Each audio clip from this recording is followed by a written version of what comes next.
திருவழிபாடு ஆண்டின் பொதுக்காலம் 13ஆம் வாரம் செவ்வாய்க்கிழமை காலை புகழ் மாலை. ஆண்டவரே, எங்கள் இதழ்களை திறந்தருளும். நாங்களும் உம்மை புகழ்ந்திடுவோம்.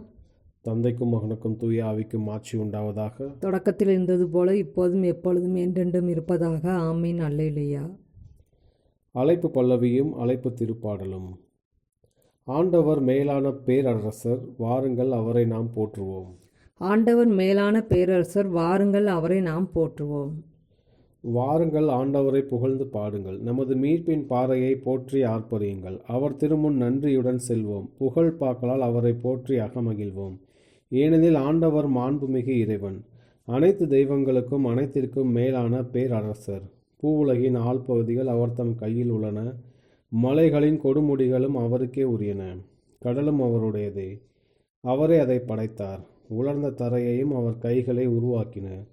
வாருங்கள் தாழ்பணிந்து அவரை தொழுவோம். நம்மை உருவாக்கிய ஆண்டவர் முன் முழந்தாளிடுவோம். அவரே நம் கடவுள், நாமோ அவரது மேய்ச்சலின் மக்கள். நாம் அவர் பேணி காக்கும் ஆடுகள். இன்று நீங்கள் அவரது குரலுக்கு செவி கொடுத்தால் எத்துணை நலம். அன்று மெரிபாவிலும் பாலை நிலத்தில் மாசாவிலும் செய்தது போல் உங்கள் இதயத்தை கடினப்படுத்தி கொள்ளாதீர்கள். அங்கே உங்கள் மூதாதையர் என்னை சோதித்தனர். என் செயல்களை கண்டிருந்தும் என்னை சோதித்து பார்த்தனர். 40 ஆண்டளவாய் அந்த தலைமுறை எனக்கு வெறுப்பூட்டியதால் நான் உரைத்தது. அவர்கள் உறுதியற்ற உள்ளம் கொண்ட மக்கள், என் வழிகளை அறியாதவர்கள். எனவே நான் சினமுற்று, நான் அளிக்கும் இலைப்பாற்றியின் நாட்டிற்குள் நுழையவே மாட்டார்கள் என்று ஆணையிட்டு கூறினேன். தந்தைக்கும் மகனுக்கும் தூய ஆவிக்கும் ஆட்சி உண்டாவதாக. தொடக்கத்தில் இருந்தது போல இப்போதும் எப்பொழுதும் என்றென்றும் இருப்பதாக. ஆமீன். ஆண்டவர் மேலான பேரரசர், வாருங்கள் அவரை நாம் போற்றுவோம். ஆண்டவர் மேலான பேரரசர், வாருங்கள் அவரை நாம் போற்றுவோம். பாசுரம். எழுந்தது ஞாயிறு, விடிந்தது காலை. மிளிர்ந்தன பொருட்கள் பல நிறம் பெற்று. ஒளி பெற்றது உலகம் முழுதும். விளம்பிட விளைகிறது திருப்புகழை. வல்ல தந்தையின் ஞானம் நீரே, எல்லாம் தோன்ற வழியான வார்த்தையே. ஒளியும் எழிலும் ஒழுங்கும் பெற்றும் உளத்தை உம்பால் உயர்த்திடுவீரே. ஒளியின் மக்களாம் எமக்கருள் புரிவீர். தெளிவுடன் நடப்போம் மிக ஆர்வமுடனே. சொல்லும் செயலும் தந்தையின் அன்பை காட்டிடும் வகையில் வாழ்ந்திடுவோமே. நாவினால் என்றும் நலமே நவிழ்வோம். ஆவியில் உண்மையின் இனிமையை உணர்வோம். மூவொரு இறைவா, மூ உலகெங்கும் ஓயாது ஓங்குக புகழ் என்றும். ஆமேன். கரைப்படாத கைகளும் மாசற்ற மனமும் உடைய மனிதர் ஆண்டவரது மலையில் ஏறி செல்வார். கரைப்படாத கைகளும் மாசற்ற மனமும் உடைய மனிதர் ஆண்டவரது மலையில் ஏறி செல்வார். மண்ணுலகம் அதில் நிறைந்த அனைத்தும் ஆண்டவரோடவை. நில உலகம் அதில் வாழ்வனமும் அவருக்கே சொந்தம். ஏனெனில் அவரே கடல்கள் மீது அதற்கு அடித்தளமிட்டார், ஆறுகள் மீது அதை நிலைநாட்டினார். ஆண்டவரது மலையில் ஏறக்கூடியவர் யார்? அவரது திருத்தலத்தில் நிற்கக்கூடியவர் யார்? கரைப்படா கைகளும் மாசற்ற மனமும் உடையவர், பொய் தெய்வங்களை நோக்கி தம் உள்ளத்தை உயர்த்தாதவர், வஞ்சக நெஞ்சோடு ஆணையிட்டு கூறாதவர், இன்னோரே ஆண்டவரிடம் ஆசி பெறுவர், தம் மீட்பராம் கடவுளிடமிருந்து நேர்மையாளர் என தீர்ப்பு பெறுவர். ஆண்டவரை நாடுவோரின் தலைமுறையினர் இவர்களே. யாக்கோப்பின் கடவுளது முகத்தை தேடுவோர் இவர்களே. வாயில்களை உங்கள் நிலைகளை உயர்த்துங்கள், தொன்மை மிகு கதவுகளை உயர்ந்து நில்லுங்கள். மாட்சிமிகு மன்னர் உள்ளே நுழையட்டும். மாட்சிமிகு மன்னர் இவர் யாரோ? வலிமையும் ஆற்றலும் கொண்ட ஆண்டவர் இவர். இவரே போரில் வல்லவரான ஆண்டவர். வாயில்களை உங்கள் நிலைகளை உயர்த்துங்கள், தொன்மை மிகு கதவுகளை உயர்ந்து நில்லுங்கள். மாட்சிமிகு மன்னர் உள்ளே நுழையட்டும். மாட்சிமிகு மன்னர் இவர் யாரோ? படைகளின் ஆண்டவர் இவர். இவரே மாட்சிமிகு மன்னர். தந்தைக்கும் மகனுக்கும் தூயாவிக்கும் ஆட்சி உண்டாவதாக. தொடக்கத்தில் இருந்தது போல இப்போதும் எப்போதும் என்றென்றும் இருப்பதாக. ஆமீன். கரைப்படாத கைகளும் மாசற்ற மனமும் உடைய மனிதர் ஆண்டவரது மலையில் ஏறி செல்வார். கரைப்படாத கைகளும் மாசற்ற மனமும் உடைய மனிதர் ஆண்டவரது மலையில் ஏறி செல்வார். என்றும் உள்ள மன்னரை உங்கள் அனைத்து செயல்களிலும் ஏத்தி போற்றுங்கள். என்றும் உள்ள மன்னரை உங்கள் அனைத்து செயல்களிலும் ஏத்தி போற்றுங்கள். என்றும் வாழும் கடவுள் போற்றி, ஏனெனில் அவருடைய ஆட்சி எக்காலத்துக்கும் நிலைக்கும். அவர் தண்டிக்கிறார், இரக்கமும் காட்டுகிறார். பாதாளத்தின் ஆழத்திற்கே தள்ளுகிறார், பேரழிவிலிருந்து மேலே தூக்குகிறார். அவரது ஆற்றலுக்கு அப்பாற்பட்டது எதுவும் இல்லை. இஸ்ரேல் மக்களே, வேற்றினத்தார் முன் அவரது புகழை அறிக்கையிடுங்கள். ஏனெனில் அவர் அவர்களிடையே உங்களை சிதறடித்துள்ளார். அவர் தமது பெருமையை உங்களுக்கு காட்டியுள்ளார். எல்லா உயிர்கள் முன்னும் அவரை ஏத்துங்கள். ஏனெனில் அவர் நம் ஆண்டவர், நம் கடவுள், நம் தந்தை. எக்காலத்துக்கும் அவர் கடவுள். உங்களுடைய நெறிகெட்ட செயல்களுக்காக அவர் உங்களை தண்டிப்பார். நீங்கள் சிதறடிக்கப்பட்டுள்ள எல்லா நாடுகளிலிருந்தும் உங்களை ஒன்று கூட்டி உங்கள் அனைவர் மீதும் இரக்கத்தை பொழிவார். உங்களுக்கு அவர் செய்துள்ளவற்றை இப்பொழுது எண்ணி பாருங்கள். நீதியின் ஆண்டவரை போற்றுங்கள். வாயார அவரை அறிக்கையிடுங்கள். என்றுமுள்ள மன்னரை ஏத்தி போற்றுங்கள். நான் அடிமையாய் வாழும் நாட்டில் அவரை போற்றுவேன். அவருடைய ஆற்றலையும் மேன்மையையும் பாவ நாட்டமுள்ள இனத்தார் முன் அறிக்கையிடுவேன். பாவிகளை மனம் திரும்புங்கள். அவர் திருமுன் நேர்மையுடன் ஒழுகுங்கள். ஒருவேளை அவர் உங்கள் மீது அருள் கூர்வார், உங்களுக்கு இரக்கம் காட்டுவார். நான் என் கடவுளை புகழ்ந்தேத்துவேன். என் உள்ளம் விண்ணக வேந்தரை போற்றுகின்றது. அவரது மேன்மையை நினைந்து பேருவகை கொள்கிறது. அனைவரும் புகழ் பாடுங்கள். எருசலேமில் அவரை போற்றுங்கள். தந்தைக்கும் மகனுக்கும் தூய ஆவிக்கும் ஆட்சி உண்டாவதாக. தொடக்கத்தில் இருந்தது போல இப்போதும் எப்பொழுதும் என்றென்றும் இருப்பதாக. ஆமீன். என்றுமுள்ள மன்னரை உங்கள் அனைத்து செயல்களிலும் ஏத்தி போற்றுங்கள். என்றுமுள்ள மன்னரை உங்கள் அனைத்து செயல்களிலும் ஏத்தி போற்றுங்கள். நீதியுள்ளோர் அவரை புகழ்வது பொருத்தமானதே. நீதி உள்ளோர் அவரை புகழ்வது பொருத்தமானதே. நீதிமான்களை ஆண்டவரில் களி கூறுங்கள். நேர்மையுள்ளோர் அவரை புகழ்வது பொருத்தமானதே. யாழிசைத்து ஆண்டவருக்கு நன்றி செலுத்துங்கள். பதிநரம்பு வீணையினால் அவரை புகழ்ந்து பாடுங்கள். புத்தம் புதிய பாடல் ஒன்றை அவருக்கு பாடுங்கள். திறம்பட இசைத்து மகிழ்ச்சி குரல் எழுப்புங்கள். ஆண்டவரின் வாக்கு நேர்மையானது. அவருடைய செயல்கள் அனைத்தும் நம்பிக்கைக்கு உரியவை. அவர் நீதியையும் நேர்மையையும் விரும்புகின்றார். அவரது பேரன்பால் பூவுலகு நிறைந்துள்ளது. ஆண்டவரது வாக்கினால் வானங்கள் உண்டாயின. அவரது சொல்லின் ஆற்றலால் வான்கோள்கள் உருவாயின. அவர் கடல் நீரை குவியலாய் சேர்த்து வைத்தார். அந்நீரை ஆழ்நிலவரையில் சேமித்து வைத்தார். அனைத்துலகும் ஆண்டவருக்கு அஞ்சுவதாக. அதில் வாழ்வோர் அனைவரும் அவருக்கு அஞ்சி நடுங்குவாராக. அவர் சொன்னார், உலகம் உண்டானது. அவர் கட்டளையிட்டார், அது நிலை பெற்றது. வேற்றினத்தாரின் திட்டங்களை ஆண்டவர் முறியடிக்கின்றார். மக்கள் இனத்தாரின் எண்ணங்களை அவர் சீர்குலைக்கின்றார். ஆண்டவரின் திட்டங்கள் என்றென்றும் நிலைத்திருக்கும். அவரது உள்ளத்தின் எண்ணங்களோ தலைமுறை தலைமுறையாக நீடித்திருக்கும். ஆண்டவரை தன் கடவுளாக கொண்ட இனம் பேறு பெற்றது. அவர் தமது உரிமை சொத்தாக தேர்ந்தெடுத்த மக்கள் பேறு பெற்றோர். வானில் நின்று ஆண்டவர் பார்க்கின்றார். மானிடர் அனைவரையும் காண்கின்றார். தம் வீட்டிற்கும் இடத்திலிருந்து உலகெங்கும் வாழ்வோரை அவர் கூர்ந்து நோக்குகின்றார். அவர்களின் உள்ளங்களை உருவாக்குகின்றவர் அவரே. அவர்களின் செயல்கள் அனைத்தையும் உற்று நோக்குபவரும் அவரே. தம் படைப்பெருக்கத்தால் வெற்றி பெறும் அரசரும் இல்லை. தம் வலிமை மிகுதியால் உயிர் தப்பிய வீரரும் இல்லை. வெற்றி பெற போர்க்குதிரையை நம்புவது வீண். வலிமை மிக்கதாயினும் அது விடுவிக்காது. தமக்கு அஞ்சி நடப்போரையும் தம் பேரன்பிற்காக காத்திருப்போரையும் ஆண்டவர் கண்ணோக்குகின்றார். அவர்கள் உயிரை சாவினின்று காக்கின்றார். அவர்களை பஞ்சத்திலும் வாழ்விக்கின்றார். நாம் ஆண்டவரை நம்பியிருக்கின்றோம். அவரே நமக்கு துணையும் கேடையும் ஆவார். அவரை நினைத்து நம் உள்ளம் களிகூரும். ஏனெனில் அவரது திருப்பெயரில் நான் நம்பிக்கை வைத்துள்ளோம். உம்மையே நாங்கள் நம்பியிருப்பதால் உமது பேரன்பு எங்கள் மீது இருப்பதாக. தந்தைக்கும் மகனுக்கும் தூய ஆவிக்கும் ஆட்சி உண்டாவதாக.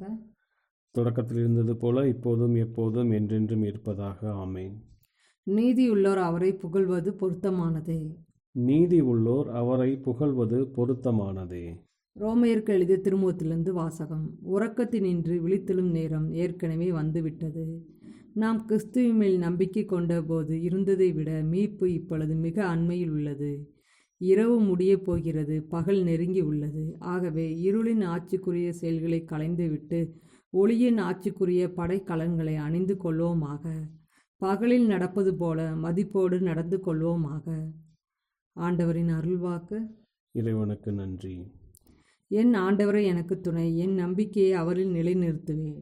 என் ஆண்டவரே எனக்கு துணை, என் நம்பிக்கையை அவரில் நிலைநிறுத்துவேன். அவரை எனக்கு புகலிடம், என்னை விடுவிப்பவர் அவரே.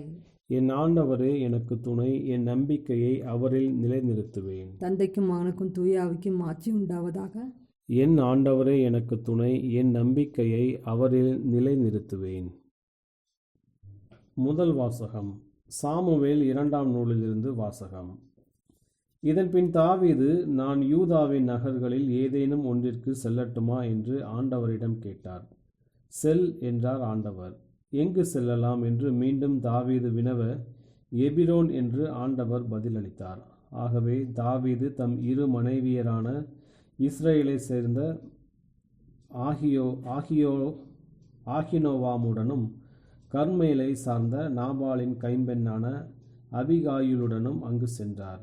தம்மோடு இருந்த ஆட்களையும் அவர்களின் குடும்பத்தினரோடு தாவீது அங்கே கூட்டி வந்தார். அவர்கள் எபிரோன் நகர்களில் குடியேறினர். யூதாவின் மக்கள் வந்து தங்கள் குலத்தின் அரசராக தாவீதை திருப்பொழிவு செய்தனர். யாபேசு கிளையாதின் ஆள்கள்தான் சவுலை அடக்கம் செய்தார்கள் என்று அவர்கள் தாவீதிடம் கூறினர். யாபேசு கிளையாதின் ஆட்களுக்கு தாவீது தூதனுப்பி, நீங்கள் உங்கள் தலைவர் சவுல் மீது அன்பு காட்டி அவரை அடக்கம் செய்தீர்கள். ஆண்டவரின் ஆசி பெறுவீர்களாக. ஆண்டவர் உங்களுக்கு நிலையான அன்பும் உண்மையையும் காட்டுவாராக. நீங்கள் இவ்வாறு செய்தால் நானும் உங்களுக்கு நன்மை செய்வேன். வலிமை பெற்று வீரர்களாக திகழுங்கள். உங்கள் தலைவர் சவுல் இறந்து விட்டார். எனினும் யூதா குலத்தார் தங்கள் அரசனாக என்னை திருப்பொழிவு செய்துள்ளனர் என்று கூறினார். இதற்கிடையில் சவுலின் படைத்தலைவனாகிய நேரின் மகன் அப்னேர் சவுலின் மகன் இஸ்போசேத்தை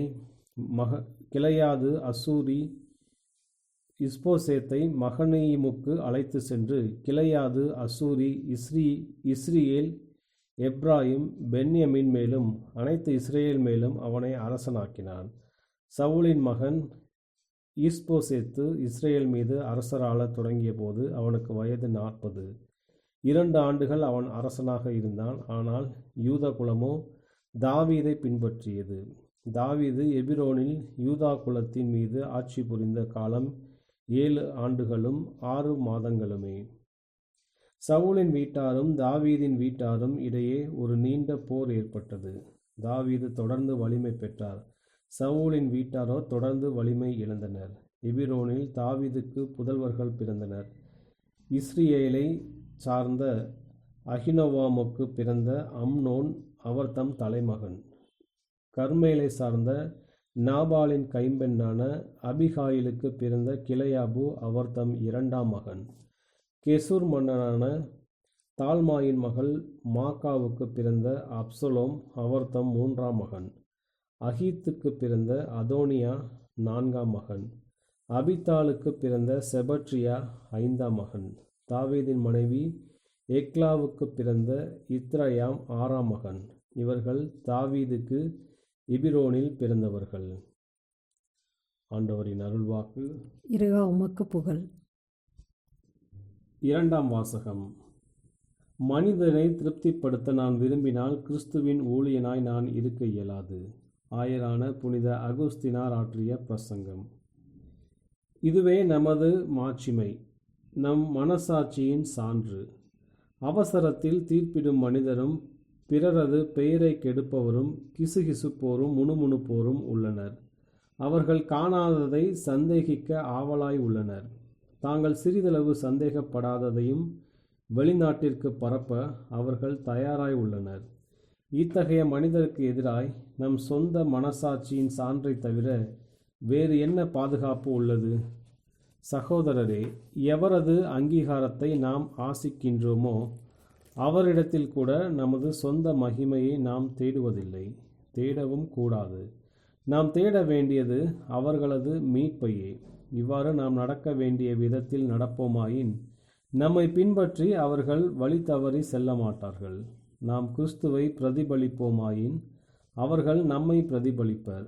நாம் கிறிஸ்துவை பிரதிபலிக்காவிடனும் அவர்கள் கிறிஸ்துவையே பிரதிபலிக்க வேண்டும். தமது மந்தையின் மேல் அவர் அக்கறை கொண்டுள்ளார். யார் தமது மந்தைகள் மீது அக்கறை கொண்டுள்ளனரோ அவர்கள் மத்தியிலே அவர் காணப்படுவார். ஏனெனில் அவர்கள் அனைவரும் அவரில் உள்ளனர். ஆகவே மனிதரை திருப்திப்படுத்தும் நோக்கத்தில் நாம் இருக்கும்போது நமக்கு எவ்வித ஆதாயத்தையும் நாம் தேடவில்லை.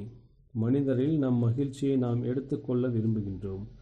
நல்லவற்றில் அவர்கள் சுகத்தை அனுபவித்தால் நாம் அகமகிழ்கின்றோம். இது நம்மை உயர்த்துவதால் அன்று, மாறாக இது அவர்களுக்கு பயனுள்ளதாய் அமைவதால். அப்போஸ்தலர் சின்னப்பர் யாரை கருத்தில் கொண்டுள்ளார் என்பது தெளிவு.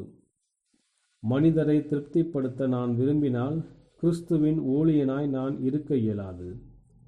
இவ்வாறே அவர் கூறுகையில், எவ்வாறு அனைத்திலும் எல்லா மனிதரையும் நான் திருப்திப்படுத்துகின்றேனோ அவ்வாறு அனைத்திலும் எல்லா மனிதரிடமும் திருப்திப்படுத்துவோராய் விளங்குங்கள்.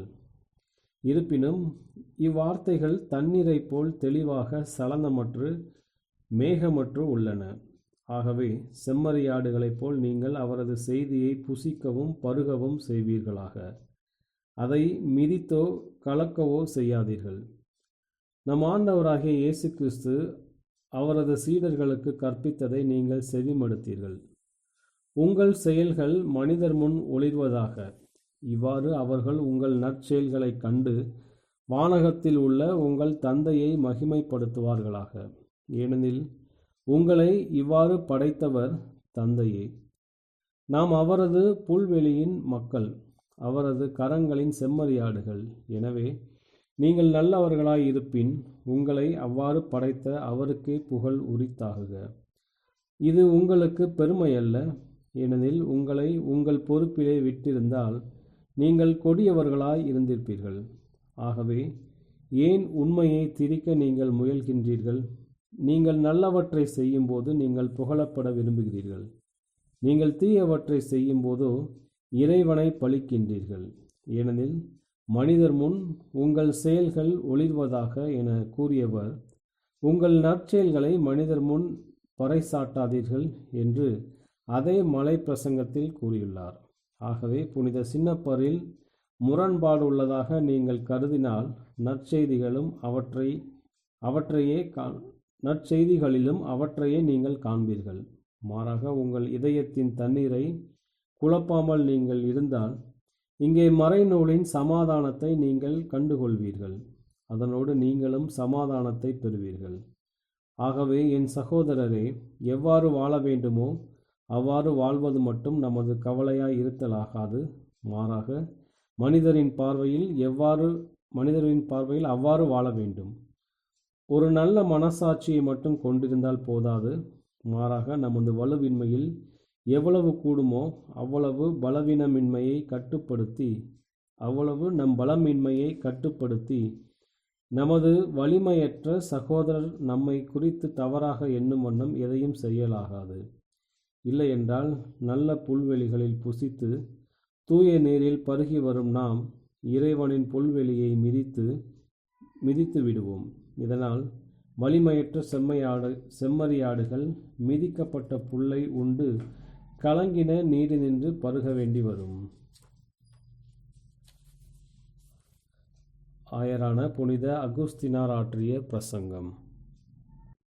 இன்றைய நற்செய்தி வாசகம். மத்தேயு எழுதிய தூய நற்செய்தியிலிருந்து வாசகம். அக்காலத்தில் இயேசு படகில் ஏறவே அவருடைய சீடர்களும் அவரோடு ஏறினார்கள். திடீரென கடலில் பெருங்கொந்தளிப்பு ஏற்பட்டது. படகுக்கு மேல் அலைகள் எழுந்தன. ஆனால் இயேசு தூங்கிக் கொண்டிருந்தார். சீடர்கள் அவரிடம் வந்து, ஆண்டவரை காப்பாற்றும், சாகப் போகிறோம் என்று சொல்லி அவரை எழுப்பினார்கள். இயேசு அவர்களை நோக்கி, நம்பிக்கை குன்றியவர்களே, ஏன் அஞ்சுகிறீர்கள் என்று கேட்டு எழுந்து காற்றையும் கடலையும் கடிந்து கொண்டார். உடனே மிகுந்த அமைதி உண்டாயிற்று. மக்கள் எல்லாரும், காற்றும் கடலும் இவருக்கு கீழ்ப்படுகின்றனவே, இவர் எத்தகையவரோ என்று வியந்தனர்.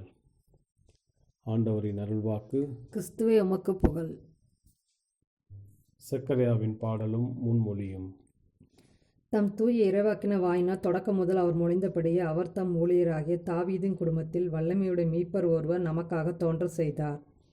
தம் தூய இறைவாக்கினர் வாயினால் தொடக்கம் முதல் அவர் மொழிந்தபடியே அவர் தம் ஊழியராகிய தாவீதின் குடும்பத்தில் வல்லமையுடைய மீட்பர் ஒருவர் நமக்காக தோன்ற செய்தார்.